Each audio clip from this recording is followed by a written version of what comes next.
लेकिन एक बादशाह, एक शहंशाह जो अपने वक्त का बादशाह हो, सल्तनत छोड़ के अल्लाह की राह में निकल जाए, जिसने 7 साल की उम्र में जो हाफिज़े क़िराते सबा हो गया हो, और 15 साल की उम्र, 14 साल की उम्र में जो मसनद इफ्ता पे बैठ के मुफ्ती बन गया हो, बादशाहत को तर्क करके फ़कीरी अख्तियार कर लेना, और एक शहंशाह के घर में पैदा होने वाला, राज घराने में पलने और बढ़ने वाला, पैदल सफर कर रहा है।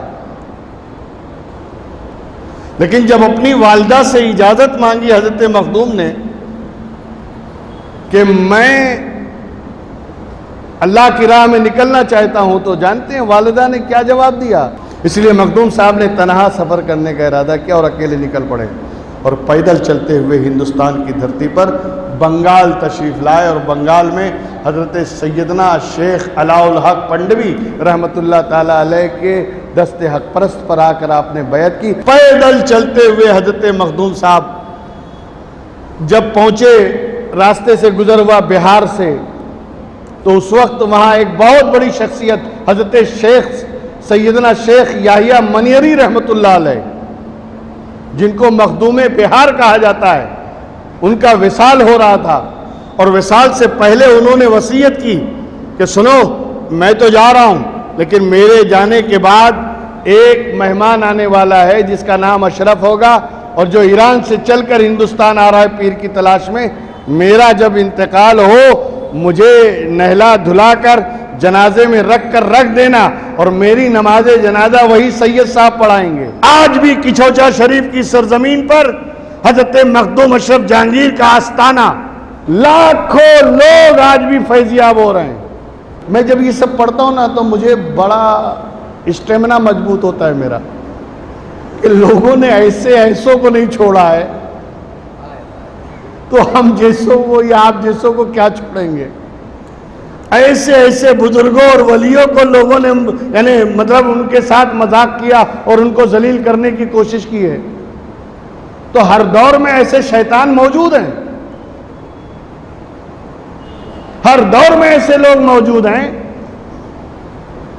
और ऐसी रूहें हर दौर में भटकती रहती हैं कि जिनका काम ही है बाइज्जत को बेइज्जत किया जाए, अच्छे लोगों के साथ अपमानजनक बातें की जाए। ऐसे शैतान हमेशा रहे। तो लेकिन पढ़ने के बाद, समाने पढ़ने के बाद बड़ा स्टेमिना मिलता है।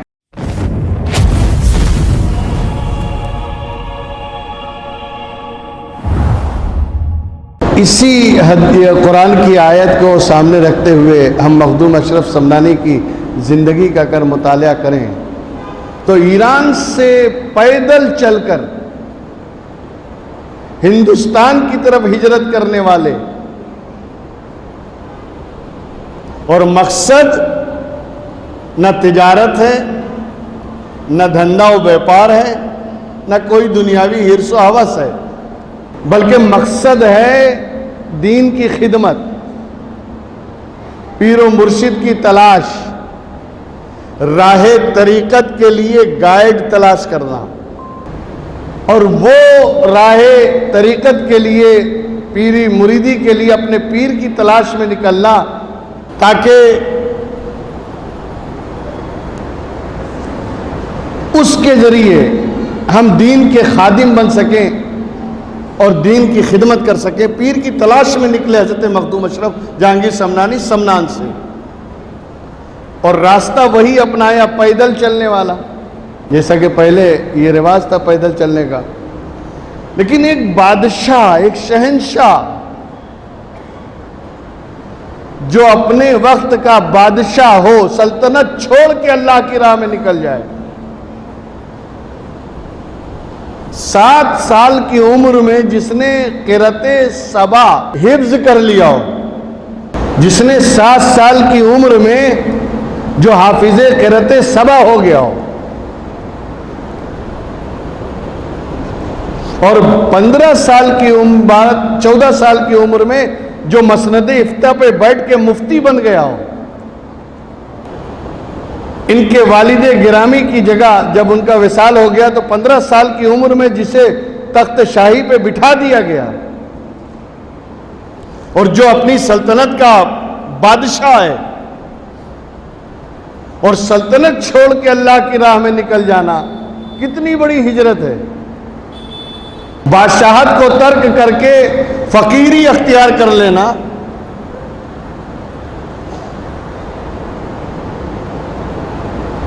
और एक शहंशाह के घर में पैदा होने वाला, राजघराने में पलने और बढ़ने वाला पैदल सफर कर रहा है। लेकिन जब अपनी वालिदा से इजाजत मांगी हजरत मखदूम ने कि मैं अल्लाह की राह में निकलना चाहता हूं, तो जानते हैं वालिदा ने क्या जवाब दिया कि बेटा ये तो मुझे पहले ही से मालूम था, इसलिए कि जब तुम मेरे शिकम में थे तभी अल्लाह के रसूल सल्लल्लाहु अलैहि वसल्लम का दीदार नसीब हुआ और हुजूर ने मुझे बशारत दी थी कि तेरे शिकम में जो है वो अल्लाह की अमानत है और इसके जरिए दीन और इस्लाम का बहुत बड़ा काम होने वाला है। लिहाजा मैं उसी दिन से समझ गई थी कि तू राह खुदा में निकल जाएगा और ये सल्तनत और बादशाह तुझे रास नहीं आएगी। अपनी सल्तनत, अपनी बादशाहत, अपने तख्त को छोड़कर हजरत मखदूम अशरफ जहांगीर समनानी निकल पड़े राह मौला में और फकीरी अख्तियार करने के लिए। असल फकीर ये होते हैं जो सल्तनत को, बादशाहत को ठोकर मारते हैं।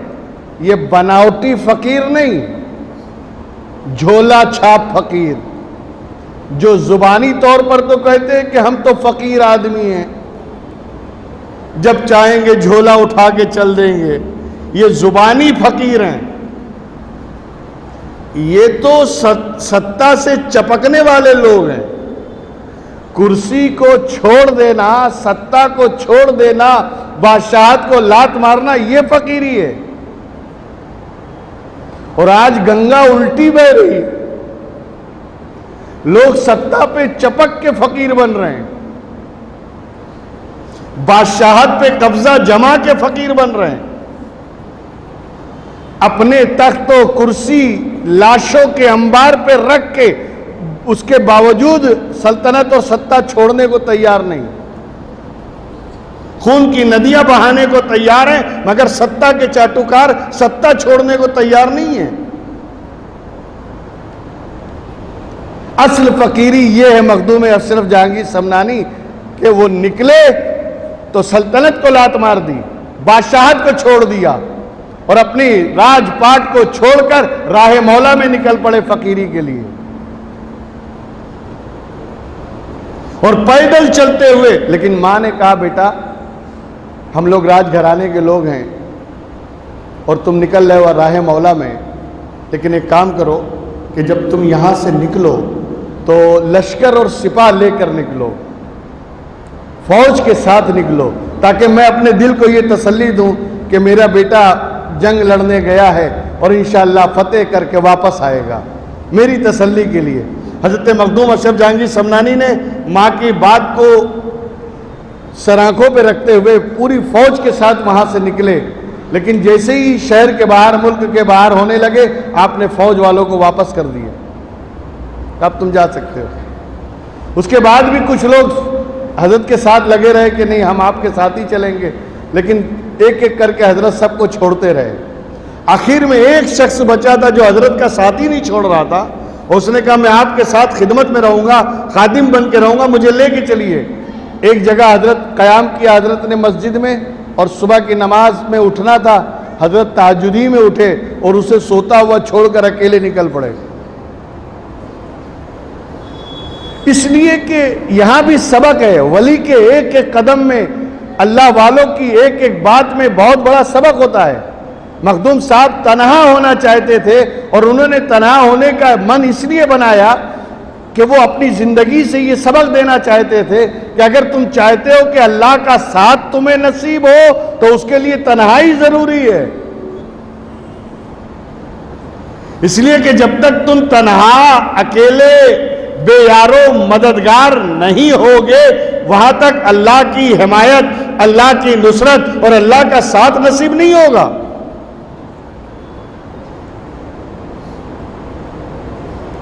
अल्लाह का साथ उसी वक्त मिलता है इंसान को जब वो पूरे के पूरा अल्लाह पे डिपेंड हो जाता है। और अगर कोई साथी है तो आदमी उस पर भरोसा करता है कि ये मेरा काम निकाल देगा, ये कर देगा। लेकिन जब कोई है ही नहीं, अल्लाह के सिवा कोई भरोसा नहीं, किसी पे भरोसा और टेका नहीं। इसलिए मखदूम साहब ने तनहा सफर करने का इरादा किया और अकेले निकल पड़े और पैदल चलते हुए हिंदुस्तान की धरती पर बंगाल तशरीफ़ लाए। और बंगाल में हज़रत सैयदना शेख अलाउल हक पंडवी रहमतुल्लाह ताला अलैह के दस्ते हक परस्त पर आकर आपने बैत की। और रास्ते में जितने भी वली मिलते गए सब ने बशारत दी, सब ने यही कहा, अशरफ जल्दी जाओ, तुम्हारा पीर तुम्हारा इंतजार कर रहा है। पैदल चलते हुए हज़रत मखदूम साहब जब पहुंचे, रास्ते से गुजर हुआ बिहार से, तो उस वक्त वहां एक बहुत बड़ी शख्सियत हजरत शेख सैयदना शेख याहिया मनियरी रहमतुल्लाह अलैह, जिनको मखदूम बिहार कहा जाता है, उनका विसाल हो रहा था। और विसाल से पहले उन्होंने वसीयत की कि सुनो, मैं तो जा रहा हूं, लेकिन मेरे जाने के बाद एक मेहमान आने वाला है जिसका नाम अशरफ होगा, और जो ईरान से चलकर हिंदुस्तान आ रहा है पीर की तलाश में।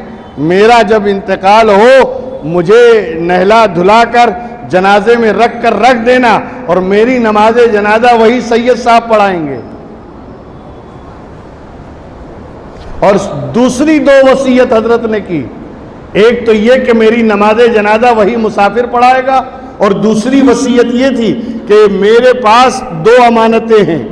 एक अमानत मैंने पोटली में बांध दी है, ये उस मुसाफिर को दे देना मेरी तरफ से, और दूसरी अमानत जो है वो एक टोपी है जिसको मुझे रिजालुल गैब से नसीब हुई थी, वो टोपी मुझे मेरे साथ कब्र में दफन कर देना।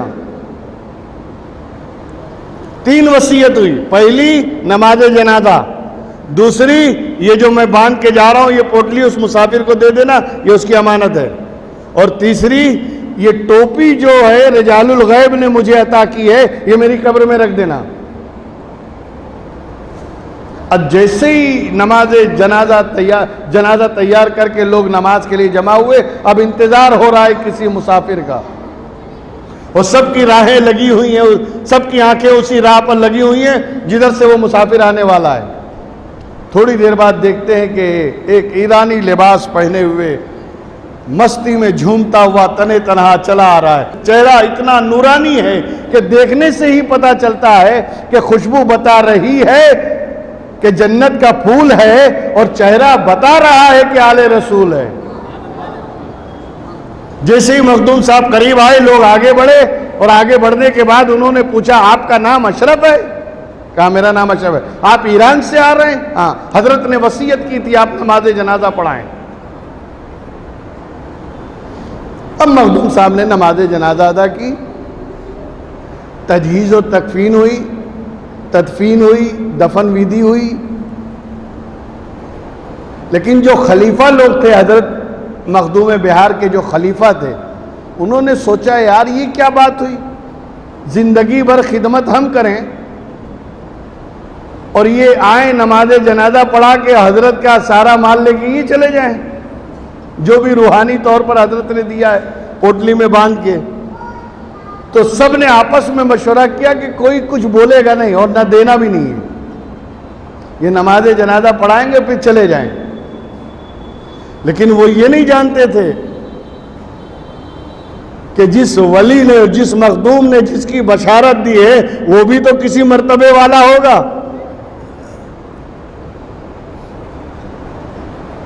बिल्कुल नमाज जनाजा मुकम्मल हुई, तदफीन हुई, और उसके बाद मखदूम साहब रवाना भी हुए। कहा मैं चल रहा हूं, मेरी मंजिल आगे है।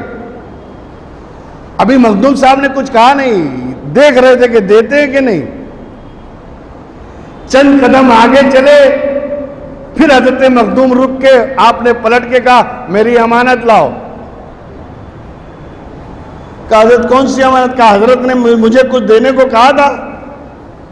अरे हाँ, देखिए खलीफा थे मगर इनकी नियतों का ठिकाना देखिए।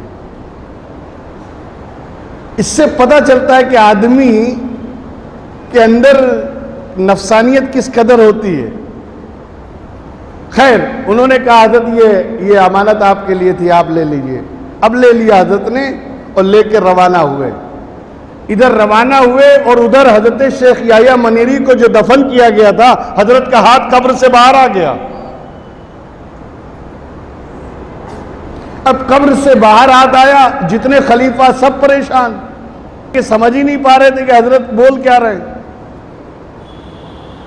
हजरत चाहते क्या हैं। फिर आपस में मशवरा हुआ, उसी मुसाफिर को वापस बुलाओ, देखे ये क्या मामला है, हजरत का हाथ कब्र से बाहर क्यों आ गया। फिर हजरत मखदूम को आवाज दी, कहा वापस आइए। कहा बात क्या है? कहा हजरत का हाथ कब्र से बाहर आ गया है। फिर मखदूम साहब पलटे, आके कब्र के पास खड़े होकर हजरत ने आंखें बंद की, थोड़ी देर मुराकबा किया और उसके बाद कहा कि हजरत ने एक और वसीयत तुम लोगों को की थी कि एक टोपी जो रिजालुल गैब की तरफ से, मर्दाने गैब की तरफ से हजरत को मिली थी, हजरत ने कहा था मेरे साथ कब्र में दफन कर देना, वो टोपी तुमने रखी नहीं। अरे कहा हजरत वो भी भूल गए। कहा लाओ टोपी। वो कुला लिया हजरत ने और अपने हाथ से हजरत शेख याह्या मनीरी के हाथ में दिया और जैसे ही हाथ में टोपी आई, हजरत ने हाथ अंदर खींच लिया। मखदूम साहब वहां से आगे बढ़े, पहुंचे और जैसे ही अपने पीर के पनवा शरीफ के करीब पहुंचे, पीर ने खानका में ऐलान किया 2 डोली तैयार की जाए। कहा हजरत 2 डोली काहे की? कहा एक पे तो मैं बैठूंगा और एक पे जो मेरा मेहमान आ रहा है वो बैठेगा। वो पैदल सफर करके आ रहा है वहां से मेरी बारगाह में। अब 2 डोली तैयार की गई, हजरत को ले जाया गया। गांव के किनारे पहुंचे, थोड़ी देर बाद हजरत मखदूम साहब सामने से आते हुए नजर आए। पीर ने गले लगाया और गले लगाकर इस्तकबाल किया, डोली पे बिठाया। एक डोली पे पीर साहब है, एक डोली पे हजरत मखदूम साहब। डोली खानका में लाई गई, ला के रखा गया और हजरत ने फौरन अपनी खानका में उसी वक्त सबसे पहले मुरीद किया और मुरीद करके खिलाफत भी दे दी, उसी वक्त दी। और सिर्फ खिलाफत नहीं बल्कि हजरत शाह अलाउल हक पंडवी रहमतुल्लाह अलैह के पास वो खिरका जो हजरत मखदूम अलाउल हक पंडवी को मिला था और जो असली खिरका था ख्वाजा मोइनुद्दीन चिश्ती गरीब नवाज का, वो खिरका पीर साहब ने हजरत मखदूम अशरफ को पहना दिया, खिरका भी दे दिया। फिर वहां वही खलीफा वाली बात, फिर खुलफा में आपस में बातें होने लगी। ये क्या बात हुई? इतने सालों से हम लगे हैं, खिदमत करते हैं, रात दिन बारगाह में हाजिरी देते हैं, अभी तक हमें सिर्फ खिलाफत मिली है और पीर साहब ने कोई खिरका या कोई ऐसी चीज तो अता नहीं की। और ये आज ही आए, आज ही मुरीद बने, आज ही खलीफा भी बन गए और आज ही खिरका दे दिया। और वो खिरका जो ख्वाजा मोइनुद्दीन अजमेरी का है, वो मखदूम साहब को अता कर दिया।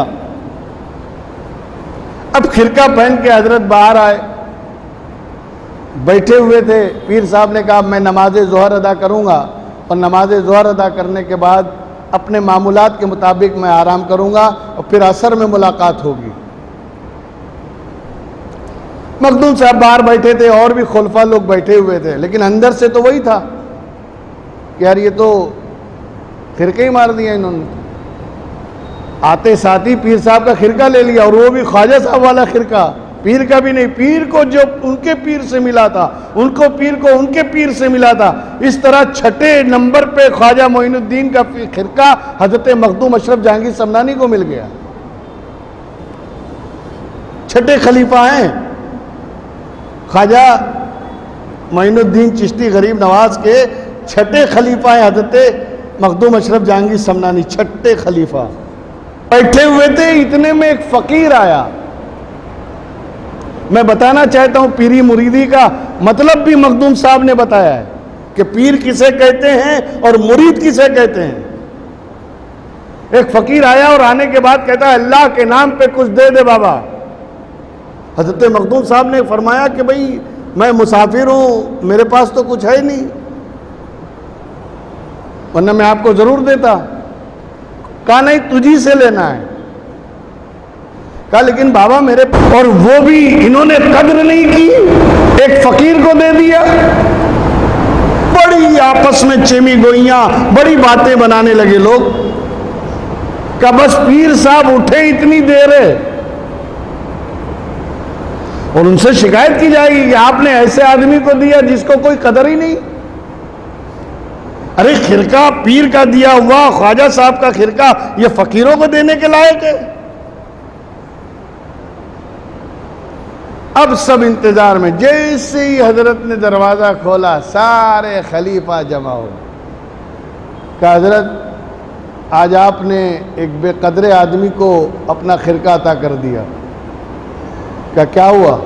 कहा आपने ख्वाजा मोइनुद्दीन चिश्ती से जो खिरका आपको आपके पीरो मुर्शिद से, उनको उनकी पीरो मुर्शिद से जो मिला था वो आपने अशरफ को दे दिया।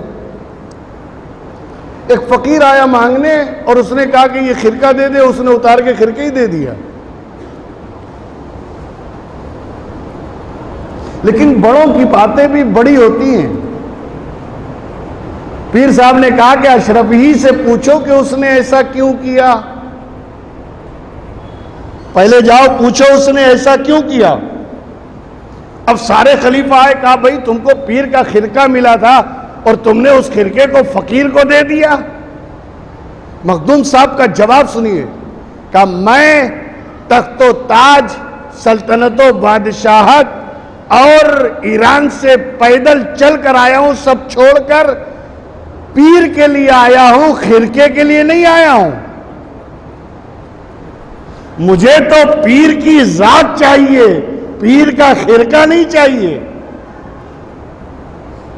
यहीं से वो सबक दे रहे हैं कि पीर बनाने वालों, अगर पीर बनाना है तो पीर की जात से मोहब्बत होनी चाहिए, पीर हासिल करो।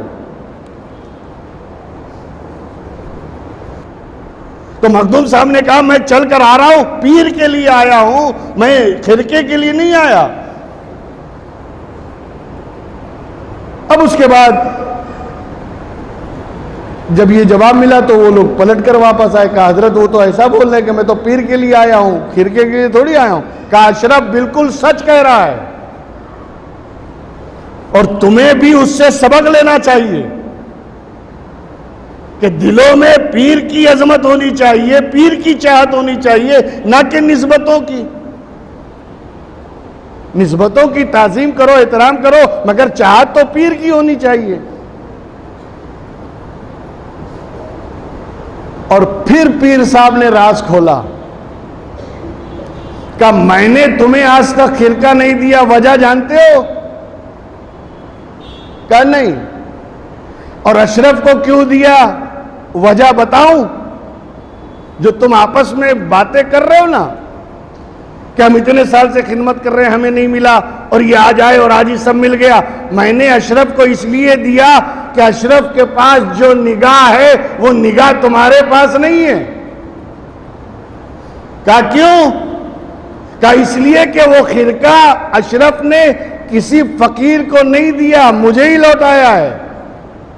फकीर के भेष में मैं खुद गया था अशरफ को आजमाने के लिए कि देखूं ये खिरका ले ले और खिलाफत ले ले आया है या वाकई मेरी तलाश में आया है। और अशरफ की निगाह ने पहचान लिया कि मैं ही हूं, लिहाजा वो खिरका मुझे वापस कर दिया। तुम ये समझ रहे फकीर को दिया है, जाओ हुजरे में खिरका रखा हुआ है।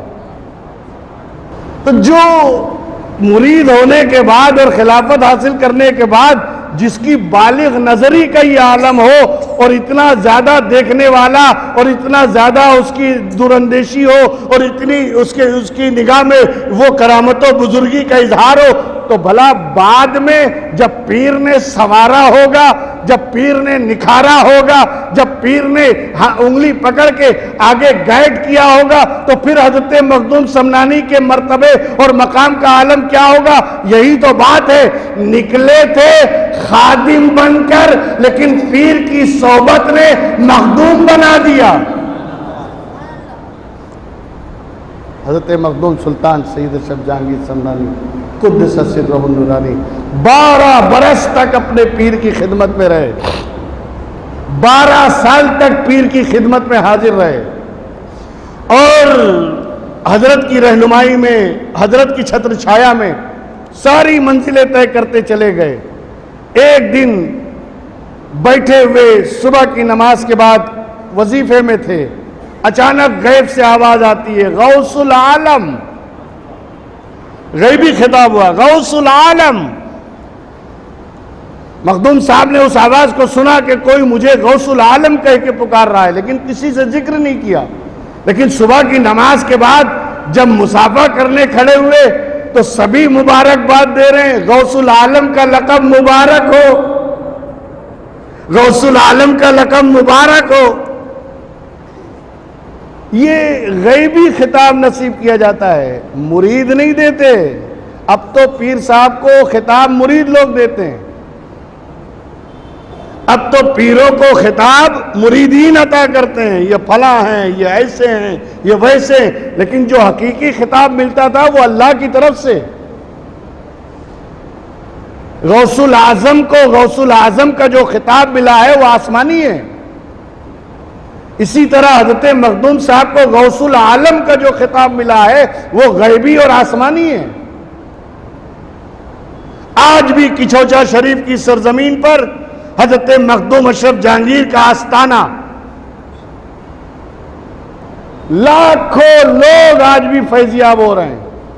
और फिर पीर नहीं तो भेजा था, अपने पास रह के रखा और उसके बाद कहा तुम किचौचा जाओ। कहा ये कहाँ है हजरत? हजरत ने निशानी बताई, लोकेशन बताया। 3 तरफ पानी है, एक तरफ रास्ता है, ऊंचा टीला है, उसी के ऊपर था कि तुम्हें कयाम करना है। आज भी वही है, चारों तरफ झील है, बीच में रास्ता है, टीले पे ऊपर मकान है, ऊपर जो मज़ार शरीफ है। मखदूम साहब वहाँ आके कयाम किया मखदूम साहब ने। और भी बहुत सारे वाक़यात रास्ते में रूनुमा होते रहे। मैं ये बताना चाहता हूँ कि लोगों ने वलियों को नहीं छोड़ा है, तो हम और आप कौन सी खेत की मूली हैं साहब? ये बदमाश कौम हमेशा रही है जिन्होंने वलियों को भी निशाना बनाया है। मखदूम साहब एक जगह से गुजर रहे थे, रास्ते में एक जगह पड़ी, गालिबन बंगाल से जब आ रहे थे, जौनपुर के पास कोई गांव है, उस गांव में हजरत मखदूम साहब ने कयाम किया। जहां जहां मखदूम साहब जाते थे चारों तरफ से लोग उमड़ पड़ते थे हजरत मखदूम की ज़ियारत करने के लिए। तो हजरत ने जब उस गांव में कयाम किया तो जानते हो वहां भी एक बुजुर्ग थे। तो मुआसराना चश्मक होती है, एक बुजुर्ग को दूसरे बुजुर्ग से मुआसराना चश्मक होती है ना, इसको हम जलन नहीं कह सकते, इसको कहते हैं मुआसराना चश्मक। एक ही समय में एक जंगल में 2 शेर है ना, तो ये मुआसराना चश्मक हमारे यहाँ भी तो हुआ है। हजरत शाह आलम और पीर कमाल का हुआ था ना आपस में। इस तरह बहुत सारी बातें हुई। 2 बुजुर्गों की लड़ाई हुई तो एक बुजुर्ग ने कहा जा तेरे मदार पे गधे लौटेंगे। ये मुरादाबाद की बात है। तो उन्होंने कहा कि मेरे मदार पे गधे तो लौटेंगे मगर गंदगी नहीं करेंगे, मगर तेरे मदार पे तो बिच्छू रेंगेंगे। तो उन्होंने पलट के कहा रेंगेंगे मगर किसी को काटेंगे नहीं। आज भी वो मजार है, बिच्छू घूमते रहते हैं। आप जाइए उसको उठा लीजिए, नहीं काटेगा। अरे नहीं काटेगा, आप खाली ये बोल के हजरत को लाओ कि मैं इसको ले जा रहा हूं, 1 महीने बाद वापस कर दूंगा, 1 महीने बाद ले आऊंगा। 1 महीने तक घर ले आओ, काटेगा नहीं। और 1 दिन भी ऊपर करके देखो, वही ढेर कर देगा। कहने का मतलब यह है कि यह बुजुर्गों की जुबान की बात है। और आज भी जिसकी बाजार पे कहा था कि गधे लौटेंगे, किसी भी धोबी का गधा जब गुम होता है ना, वो कहीं नहीं जाता, परेशान नहीं होता, ना कोई तावीज दबाता है। गधा गुम हुआ, सीधे मजार पे जाएगा, वहीं से पकड़ के ले आएगा। मगर कोई गधा मजार के इर्द गिर्द गंदगी नहीं करता। गधे इतना एहतराम करते हैं वलियों का। अब जो वलियों का एहतराम ना करे तो वो गधे से बदतर है कि नहीं?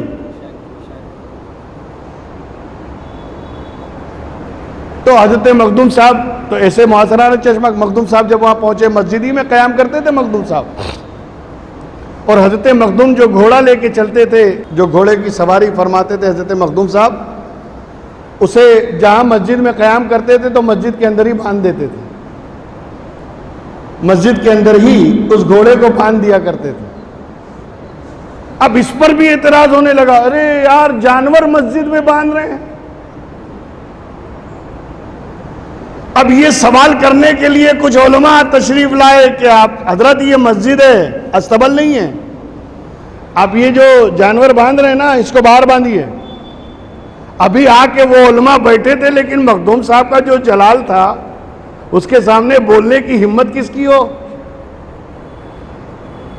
बैठे ही थे, इतने में घोड़े ने आवाज लगाई।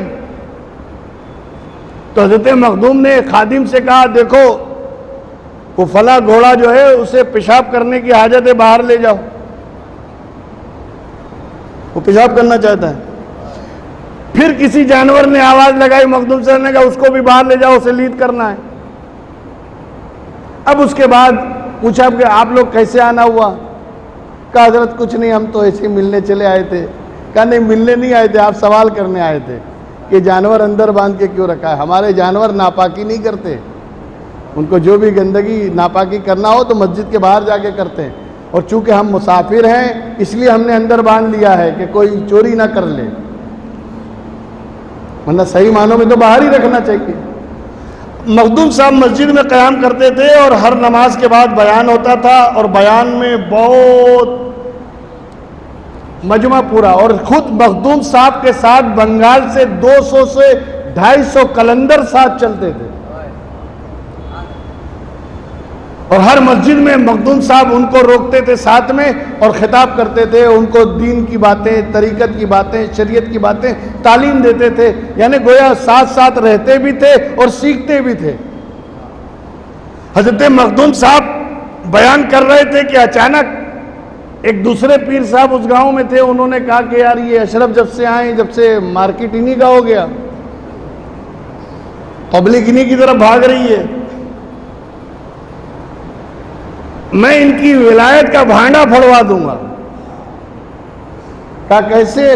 कहा एक काम करो, अपने मुरीदों को जमा किया, कहा एक बदमाश आदमी लाओ जो जनाजे में खाली कफन पहन के लेटा रहे,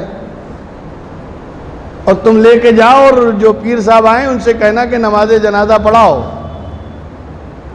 और जैसे ही वो कहें अल्लाह अकबर, पीछे से ताली मार के हंसना, और उसको सिखा देना कि जैसे ही अल्लाह अकबर कहें उठ के बैठ जाए।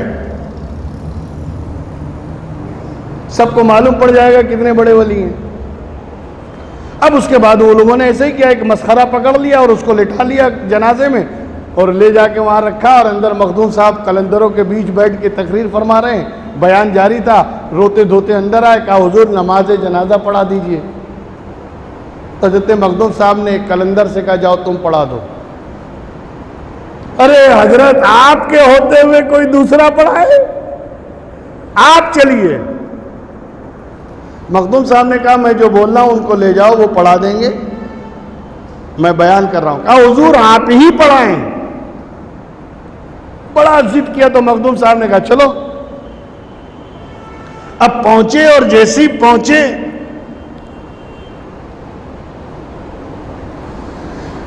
हाथ उठाने से पहले मखदूम साहब ने पलट के कहा वली कौन? अब जब मक्कारी ही करना है तो कोई भी वली बन जाए। तो एक साहब ने कह दिया मैं वली हूं, क्या पढ़ा दूं, कहा पढ़ा दी। आखिर में एक जुमला कहा, जिंदे की पढ़ाऊं कि मुर्दे की। अभी भी अकल के ताले खुल नहीं रहे, बल्कि बढ़ के ये कहते हैं हजरत जिंदे की कहीं नमाज जनाजा होती है। अरे आप पढ़ाइए मुर्दे की, कहा पढ़ो। उसके बाद मखदूम साहब ने कहा अल्लाह अकबर। सारे कलंदरों ने कहा अल्लाह अकबर। अब ये जो लेकर आए थे ये तो जानते थे कि जिंदा है वो, इन्होंने नियत नहीं बांधी। अब सोच रहे हैं ये उठे और हम ताली बजाएं, वो उठ ही नहीं रहा है। अब वहीं से सीटी बजा रहे हैं, इशारे कर रहे हैं, सीटी बजा रहे हैं, अबे खड़े हो। कोई आवाज भी दे रहा है लेकिन वो उठ ही नहीं रहा है जब तक दूसरी तकबीर का। लगता है यार ये इसको आराम मिला, ये तो सो गया है। इतनी दूर से उठा के हम लोग लाए कांधे पे, ये तो सो गया, उठ ही नहीं रहा है। जब तक तीसरी तकबीर, चौथी तकबीर, सलाम फेरा, कहा जाओ दफना दो। अब मखदूम, अब वो सब दौड़े, कोई कफन खींच रहा है, कोई उसको हिला रहा है। मखदूम साहब नाराज हुए, कहा ये मुर्दे के साथ क्या कर रहे हो तुम लोग। अरे कहा हजरत ये मुर्दा नहीं जिंदा था। तो कहा बेवकूफ, पहले ही तो मैंने पूछा था मुर्दे की पढ़ाओ कि जिंदे की। जब जैसे ही मैंने कहा अल्लाह अकबर, मलकुल मौत ने रूह खींच ली उसकी।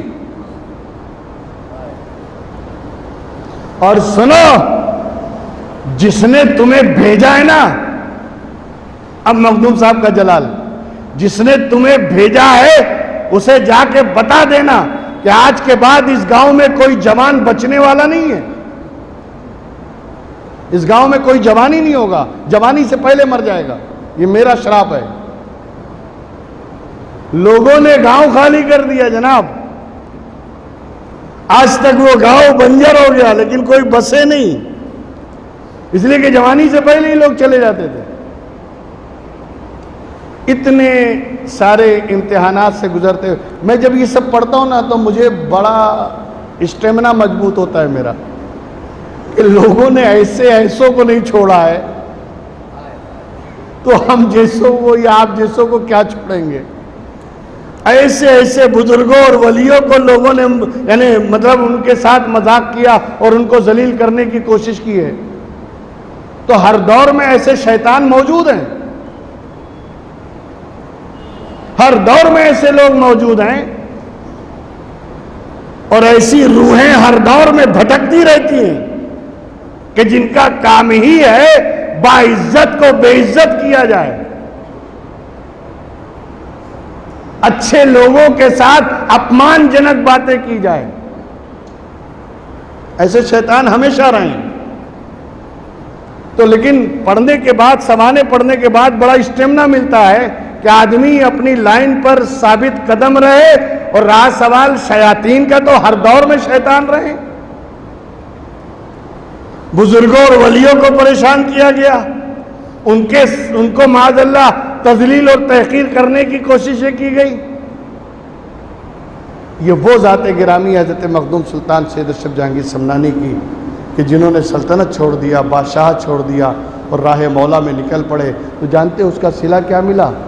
अगर बादशाह होते तो इंसानों ही के बादशाह होते, लेकिन जब सल्तनत को छोड़ा, बादशाहत को छोड़ा, तो अल्लाह ने पूरे आलम का सुल्तान बना दिया, पूरे आलम का सुल्तान बना दिया। इसी बात को हुजूर मुहद्दिस आज़म ने अपने एक मिसरे में कहा था, सिमना का तख्त छोड़ के गौसुल वरा हुए, सिमना का तख्त छोड़ के गौसुल वरा हुए, यूं सल्तनत के तर्क ने सुल्तान बना दिया। सारे आलम पे बादशाहत, जिन्नातों पे बादशाहत, शयातीन पे उनकी हुकूमत, उनका नाम लेने से शयातीन जल जाते हैं। मखदूम अशरफ के आस्थाने पे जाके देखें, सैकड़ों हजारों की तादाद में लोग पड़े, हिंदू मुस्लिम बिला तफरीक के मजहब मिल्लत सभी लोग फैज़याब हो रहे हैं। और शयातीन तो हजरत मखदूम की हद में जाते ही जलना शुरू हो जाते हैं। ये नाम का असर है तो ज़ात का असर क्या होगा। हजरत मखदूम सुल्तान सैयद अशरफ जहांगीर समनानी, अल्लाह ताला उनके फ़यूज़ बातनी और फ़यूज़ रूहानी से हम सबको मुस्तफ़ीज़ फरमाए और हमारी भी उस बारगाह में इसी बहाने हाज़िरी हो जाए और जो रूहानी फ़यूज़ व बरक़ात वहाँ बट रहे हैं हमें भी उसमें से हिस्सा नसीब हो जाए।